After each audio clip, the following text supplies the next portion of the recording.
carrying his plan into effect, Monsieur Ouvrard freighted American ships for Vera Cruz with cargoes consisting of such articles as the Spanish colonies were in the habit of receiving annually from the mother country. The bills granted in payment were discounted in favor of the royal treasury, and the ships returned to the United States. The amount of the bills was invested in American produce or sent in specie to London, whence the value was transmitted to Amsterdam and Paris.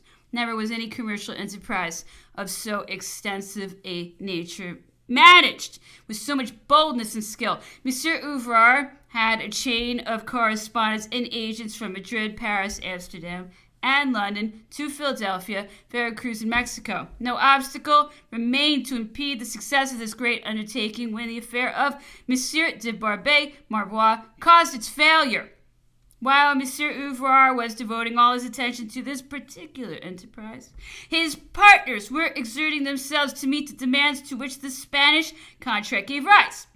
What they wanted was sufficient funds. Their existing capital was employed in the provision trade in France, and another capital was necessary to enable them to carry on the same business for the service of Spain. Monsieur Ouvrard's enterprise was calculated to produce immense returns, but time was requisite for the communications between America and Europe. Allowing for all expenses and risks, his transactions would have yielded a net annual profit of more than 20 million francs. He was in Spain attending to this business when his partners, in their anxiety to obtain the command of more capital, thought it advisable to give the Secretary General of Monsieur de Barbay-Marbois an interest in their speculations. They explained the state of their affairs to him and succeeded so well that he gave them all the support they desired. He induced the minister to assign to them 80 million of bonds in the service of 1806. Unfortunately, in a country in which the government is always in a state of great activity, the transactions of the treasury and the circulation of its securities are the constant objects of vigilant observation. Accordingly, whenever any financial operation is a departure from the ordinary routine, conjectures commence and distrust follows. Notwithstanding the precautions observed by the Secretary General, the affair soon transpired. In consequence of part of the 80 million of paper being negotiated to supply the required capital, a panic was the result, and every holder hastened to realize his security. The bank could not answer the demands made upon it, and the disorder was at its height. The emperor, who had received his appropriation sheet, attributed the deficiency, which he soon discovered in the first instance, to some error which might have occurred in making the accounts. He, however, ordered an investigation, in consequence of which he ascertained that an issue of treasury bills had actually taken place, and then he perceived with alarm the dreadful situation in which he would have been placed had fortune proved unfavorable to him. Had he been beaten in Moravia while he was by an inconceivable imprudence deprived of the resources on which he calculated that he could confidently rely, he would have no means of repairing his loss, and his ruin would have been inevitable. The error which had been committed was of a very serious nature. The minister, however, persisted in defending the transaction. At last the emperor, as I have already stated, superseded him. He also dismissed all the officers of the treasury who had contributed to mislead the judgment of the head of their department. The emperor next ordered all the paper in the possession of the contractors to be returned to the treasury, and as a considerable part had been thrown into circulation, he placed their property under sequestration. Payments which they had to receive from different ministerial officers were suspended, and finally, the company's supplies of provisions were sequestrated. These measures spread consternation among all the creditors, who proceeded to enforce their claims. Thus, the discredit of the company, which daily augmented, terminated in the declaration of bankruptcy. The contractors, being unable to meet the demands of the government, were arrested and sent to prison. However, much was not gained by this proceeding. Some loosened their purse strings, but the greater part chose to stay in jail rather than to pay. In the midst of this confusion, Monsieur Ouvrard arrived from Spain. He was examined respecting the nature of his transactions. The emperor sent for him, and Monsieur Ouvrard, having explained the business, was severely treated. It is much to be regretted that the company could not command sufficient resources without implicating the Treasury in its speculations, for the enterprise was in itself calculated to be beneficial to the public. We could not but be gainers by the progress of financial distress being checked in Spain. France could not only lose nothing, but immense advantages would have been accrued to the great French capitalists, independently of the profits which a multitude of men of business would have obtained by their participation in the commercial activity which this singular enterprise must have produced. But, coming forward as it did, in the way of a surprise, it was dangerous to the state, which it might have involved in ruin, and it cost the government much time, various negotiations, and considerable sums to correct the disorder which took place. It was even with great difficulty that the government could obtain value for the securities which it had been necessary to take to cover the treasury papers circulated by the company. When the victualling company was dissolved, it became necessary to resort to another mode of supplying the troops. It was proposed to the emperor to constitute a board of administration for this service, with all the clerks and establishments of the company attached to it. A question which will long continue to afford matter for difference of opinion was then quickly settled. It was represented to the emperor that by placing a councillor of state with a certain number of auditors at the head of the board, everything would go on smoothly, and that besides, the gain to the public would be great. A gross error was thus committed. The councillor of state placed at the head of the board was M. Memoirs, brother of the minister of the same name, a man of probity and zeal for the public service, but the result of his administration remains to be seen. While the supplies provided by the company lasted, the business went on very well. Some economical prunings were even made on the baking, the firewood, and the consumption. It was thought that the board had performed miracles, but the stock of provisions left by the company melted away. How was it to be replaced? For this money was wanting. Monsieur Memoirs could not obtain any supply and credit because, as agent of the government, he was not liable to be sued. Recourse was then had to the emperor, but he would not consent to an issue of money until he knew into whose hands it would go. Only auditors, with whom the ministerial officers were well provided, were now employed on this service. Accordingly, these auditors took their departure for the principal corn markets. On their arrival, the merchants were at no loss how to deal with their new customers. They knew that these gentlemen were not born factors and that they came to purchase for the government. Of course, they gave them no great bargains. Some of these gentlemen had devoted themselves to the study of civil and natural law and knew nothing either of corn or the mills that grind it. Nevertheless, it was singularly enough supposed that young men of this description would manage better for the board and be more saving of the public money, though such care and economy was foreign to their private interests. Then the members of the victualling company managed their own affairs and saved money which belonged solely to themselves. The emperor was not slow to suspect that he had been misled, especially when the result of the management of the board was that at the end of the year it had cost 10 million more than to expense of the company, though it had been necessary to supply the board with funds in advance. During the scarcity of 1811, this board had nearly proved fatal to us, and the government was obliged to have recourse to the experience of some of the old members of the company. Thus, the emperor had to abrogate and reestablish the victualling company at a time when he was obliged to direct his attention elsewhere. Such are nearly all the most remarkable changes which occurred in this branch of the public service. Chapter 20. Long before the commencement of the campaign, M. Chaptal had been succeeded in the post of Minister of the Interior by M. Champigny, who was our ambassador at Vienna. M. de Talleyrand arrived at Vienna soon after the Peace of Luneville.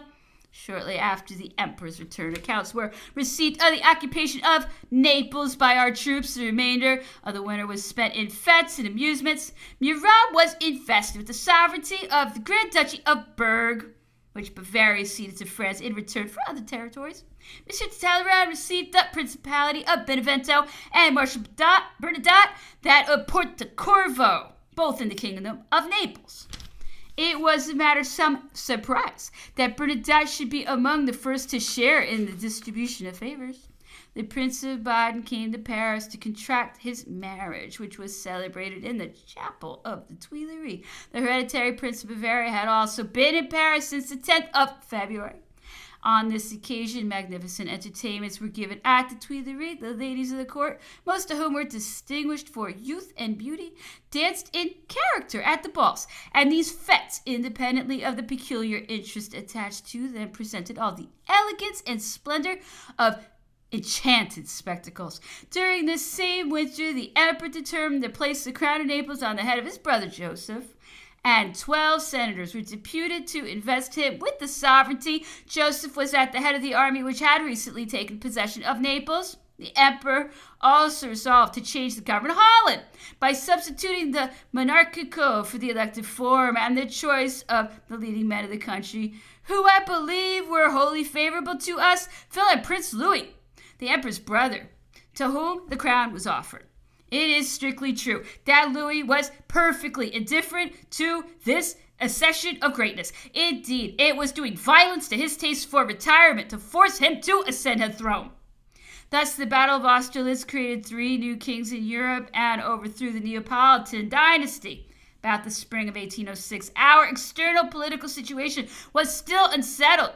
Russia had made no declaration. Austria had but ill executed the conditions stipulated at Vienna and will hereafter be seen, and our position with respect to England continued unchanged. The emperor immediately saw what measures he had to adopt, and he began to think of strengthening his interest at Constantinople. He sent thither as his ambassador General Sebastiani, who had just arrived in Paris, scarcely recovered from a serious wound which he had received when leading a brigade of dragoons at the glorious Battle of Austerlitz.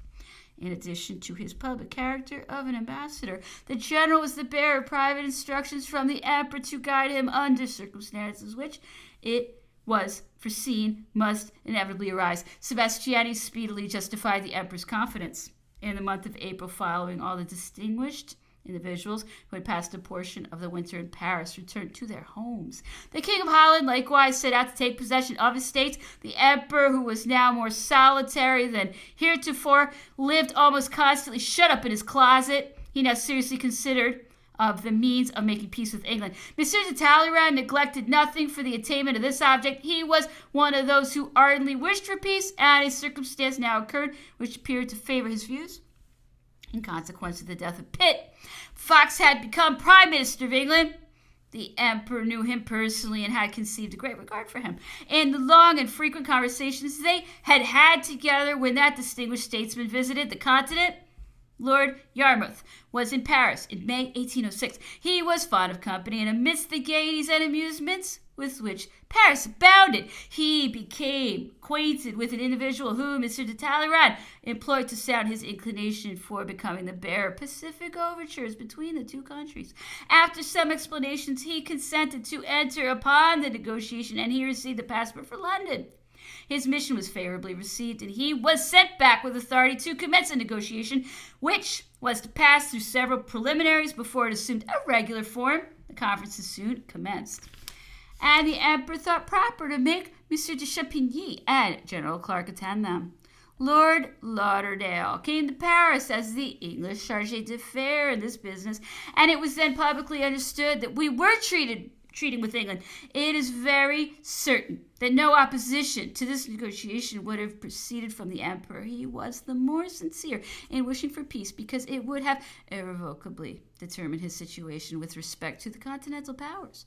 All who were about the emperor likewise wished for peace. It was an object which his ministers would have purchased by any sacrifice, and yet it was not attained. When the different foreign ministers who were in Paris learned that France and England were treating directly and exclusively for their own reciprocal interests, they endeavored by all the means in their power to become acquainted with the particulars of the conferences. Fortunate as had been to us the results of the campaign of 1805, the natural allies of England did not yet relinquish hope. Thus, the ministers of these powers in Paris easily contrived to become acquainted with whatever might interest their respective courts. In the conferences above mentioned, some of them pretended to be well informed with the view of learning more than they knew, thus circulating falsehoods for the sake of getting at truth. Every spring was set in motion. Women, intrigues, nothing was neglected. The ministers of those powers whose colonies had been reduced were also anxious to ascertain what would be stipulated for them. And by dint of plotting and contriving, everyone gradually discovered what they had to hope or to fear from the issue of the negotiations. Prussia stood in a very peculiar situation. She was ashamed to accept the spoil of a prince with whom she had recently leagued against us, but being at the same time impatient to gain possession of Hanover, she thought of receiving that country as a deposit until the acquiescence of England should enable her to add it definitively to her dominions. On all other points, she wished to continue on the same footing on which she had stood with respect to France up to the time of the peace. Napoleon rejected stipulations which would have annulled the treaty concluded at Vienna. Fresh negotiations were commenced at the cabinet of Berlin after refusing Hanover with considerable extent of territory to be ceded by Bavaria, now accepted it without any addition. Prussia became indignant and exclaimed against breach of faith, but the ratifications were exchanged, and she was obliged to submit to the consequences of the blindness which had made her reject the work of Haugwitz. When a new incident arose to excite further dissatisfaction, Murat, who had just been created Grand Duke of Berg, indicated his design of taking possession of the 3 abbeys of Etten, Essen, and Verden in the county of Mark. The Prussians wished to retain them. Disputes and recriminations ensued, and both parties prepared to occupy them. A few musket shots were fired, and Blucher then withdrew. The Grand Duke, on his part, allowed himself to be misled by ambition. He already dreamed of aggrandizing his newly acquired power, and he was not content with a lot which would have gratified the utmost wishes of a prince of royal birth. It is difficult to guess what had dazzled him, but he could not endure the thought of peace. He availed himself of every opportunity which his new situation afforded to instigate the emperor to the continuance of war. He inspired him with the distrust of Monsieur Talleyrand and all who were favorable to peace. He went still farther. He alarmed the Prussian minister respecting the approaching loss of Hanover, while at the same time he spoke to the emperor of the dissatisfaction of Prussia, which wanted only the assurance of support in order to declare herself against France. Another misfortune was that the Grand Duchess of Berg, who was endowed with grace and beauty and all that could render a young princess interesting, was fond of power, and she contrived to fire the ambition of those who had to endure her caprices. But as she could not exercise power under the control of a husband, she looked favorably on all projects which, while they promoted the glory of the Grand Duke, ensured to herself the gratification of reigning with undivided sway, and of seeing all bow to her will. She therefore excited instead of checking the ambition of the Grand Duke, and there soon appeared on the scene a troop of young, admiring courtiers, all eager to march to new fields of battle. But, in spite of all this, the conferences pursued their ordinary course, and the emperor thought that peace was already attained when, to his great mortification, he found himself forced to renounce it. The Prussian minister at the court of France quitted Paris on the 16th of February and returned on the 3rd of May. He was panic-struck by the results of the campaign of Austerlitz, and he could not fail to perceive that the sudden change in the policy of the Prussian court and its equivocal conduct at the close of the campaign of 1805 had produced an alteration in the sentiments of France. He was exceedingly anxious to ascertain what would be the result to Prussia of the conferences between Lord Lauderdale and the French ministers. He listened to what was said by all parties and opened his mouth only to make inquiries about the fate of Hanover. He kept continual watch upon the Grand Duke, but he saw nothing that could tend to ease his apprehensions. Thus his reports kept the Prussian cabinet in a state of continual alarm. Another circumstance contributed to increase the uneasiness of Mr. Haugwitz, who had come to Paris to negotiate the treaty of the 15th of February. He was succeeded as Minister Extraordinary by Monsieur Nobelsdorf. The Emperor conceived a great regard for this diplomatist, and he treated him with marked attention. This preference offended Monsieur Lucchesini, and contributed not a little to his dissatisfaction. It was scarcely possible but that the King of Prussia should feel uneasy at the accounts which he received from France. On the other hand, however, he received encouragement at home. He was told that he was destined to be the liberator of Germany. The example of Frederick the Great was cited for his imitation, and he was constantly reminded of the Battle of Rossbach. In this state of mind, he began to adopt precautions, and these precautions gradually assumed the aspect of threatening measures. Alarm increased with the arrival of every courier from Paris, and preparations for war commenced as soon as it was understood at Berlin by the communications of the King of England to Parliament that he had received the offer of the restitution of Hanover.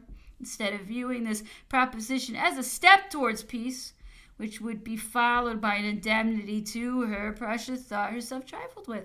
Her evil star impelled her to take up arms, and she deceived herself respecting the consequences of this measure.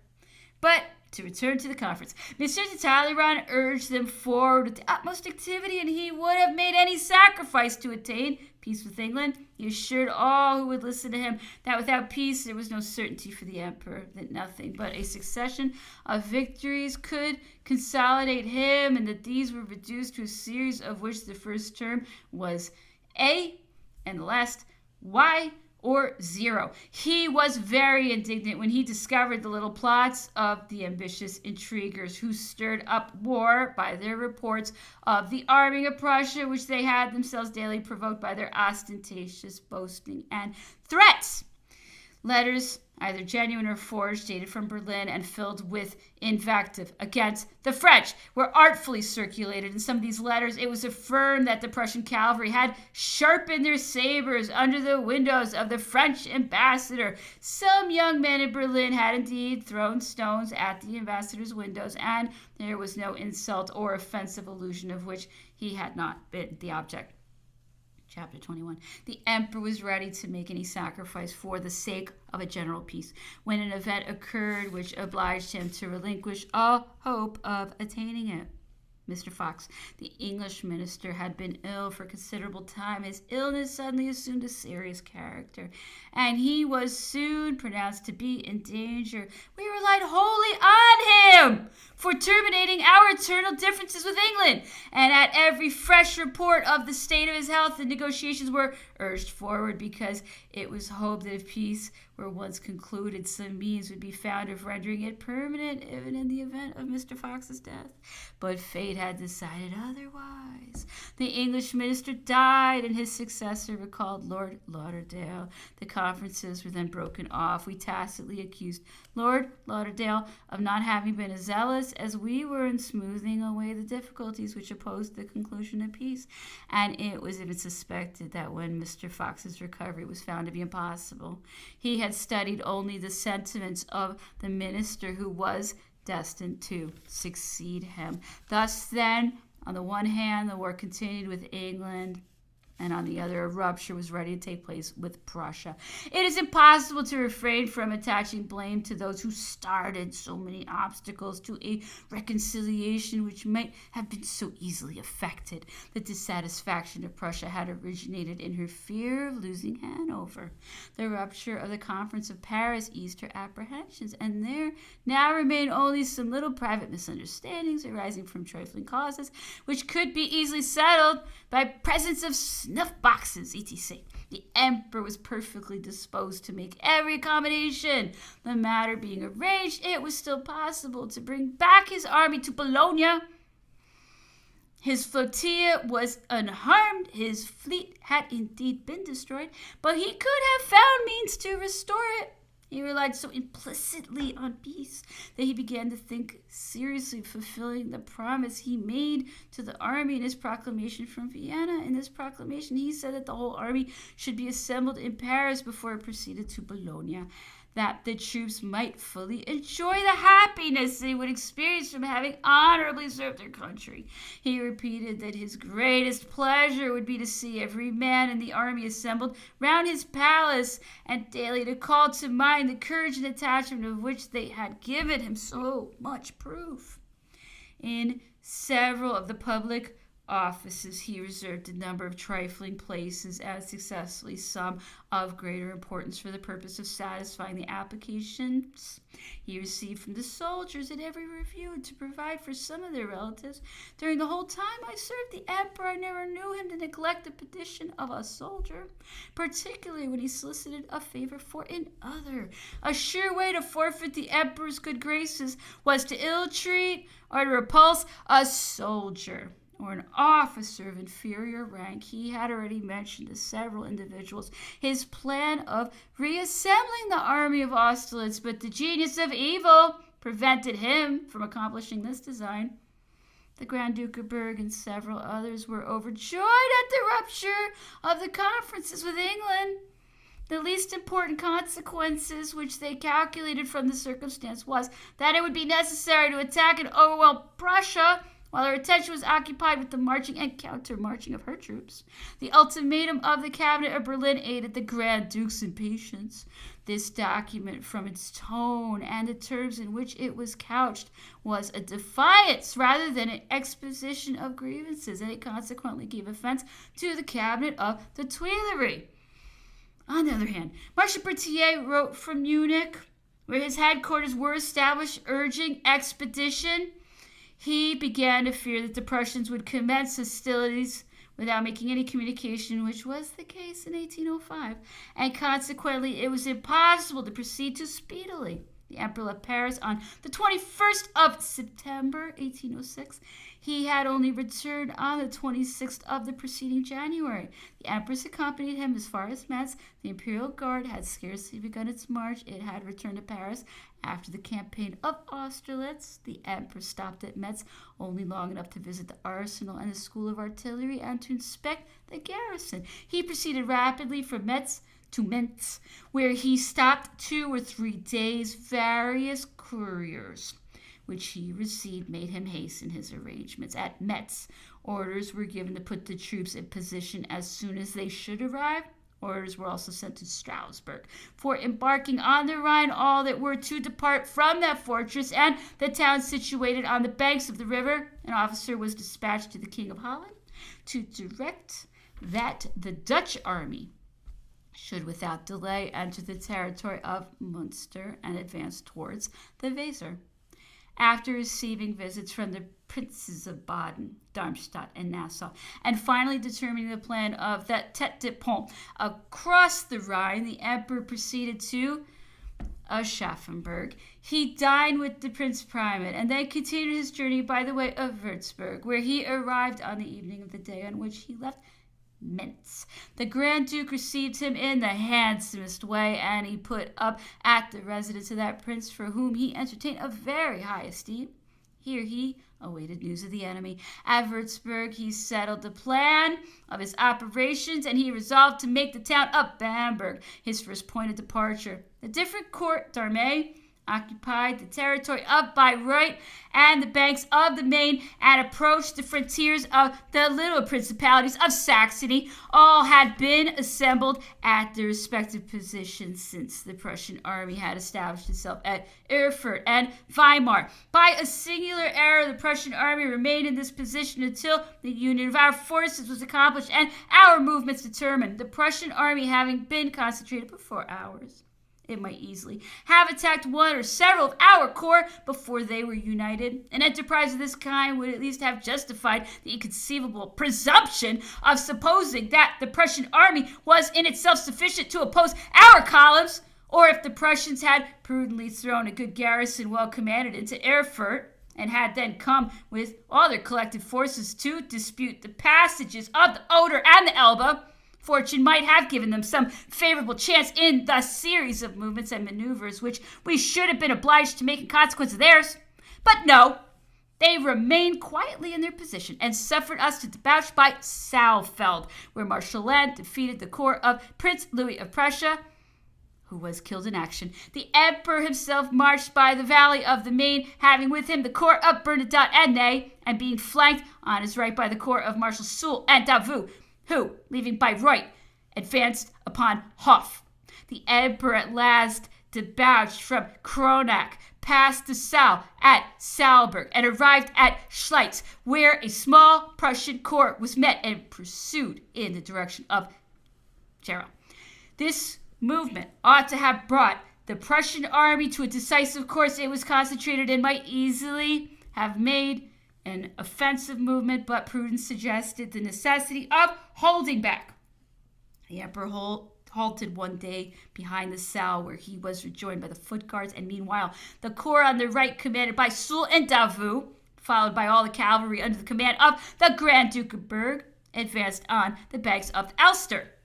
On the day after this halt, the emperor established his headquarters at Alma, where he received through Marshal Lannes notice of the march of the enemy, who had resolved to abandon his position at Erfurt and to advance towards the Saal. The emperor immediately ordered Marshals Bernadotte and Davout to proceed to Naumburg.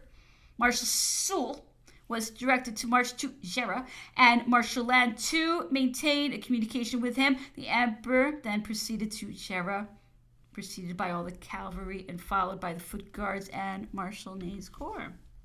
At Gera, we took a small Saxon convoy which had been ordered to march to Naumburg by the way of Zeitz. We profited by the indication which this circumstance afforded, and all the cavalry turned into the corresponding route. Besides, we captured at Gera the post office mail which had just arrived there, and ascertained that the Prussian army was still at Weimar. The emperor then formed his resolution. He ordered Marshal Lannes and Ney to march on Jena. He moved towards that point himself and made Marshal Soult take the same direction. The rest of the army continued its march on Naumburg and was ordered to advance against the enemy, who, we believed, was at Weimar. By this movement, the emperor completely turned the Prussian army, for we arrived by a road which the Prussians should have taken in marching from Prussia to meet us. And they were advancing to force the passage of the Saal by a road which would have been ours had they maneuvered better. In such a position, it was difficult to suppose that a conflict could be avoided, or that on its taking place, it could fail to be decisive. On the 13th of October at sunset, the emperor arrived at Jena with Marshal Lannes and the foot guards. He was in communication with Marshal Soult and Ney, whom he ordered to join him. Bernadotte, Davout, and the Grand Duke of Berg had on their part also arrived at Naumburg. Chapter 22. The emperor had detached me from Gera with the 1st Regiment of Hussars to collect intelligence on the road towards Jena. He proposed that I should take with me Monsieur Eugène Montesquieu, one of his orderly officers, whom he made the bearer of a letter to the King of Prussia, and directed me to accompany him until we met the first Prussians, which took place in the valley of the Saal, about a league above Jena. On entering Jena, we obtained certain news of the Prussian army. It had left Weimar in 2 great corps, the largest under the immediate command of the King of Prussia, and the Duke of Brunswick had taken the road from Weimar to Naumburg. The other, which was under the orders of the Prince of Hohenlohe, was directing its march on Jena. In fact, the first companies of chasseurs which debouched on the summit of the mountain which commands Jena discovered the enemy's lines, the left of which had just taken an appui. In front of the point by which we debouched, the emperor reconnoitered himself alone and within pistol shot. The sun had not yet set. He alighted from his horse and advanced until some muskets were fired at him. He returned to hasten the march of his columns. He himself conducted the generals to the positions which he wished them to occupy during the night, and recommended to them not to take their positions until it was dark, that they could not be seen from the enemy's line.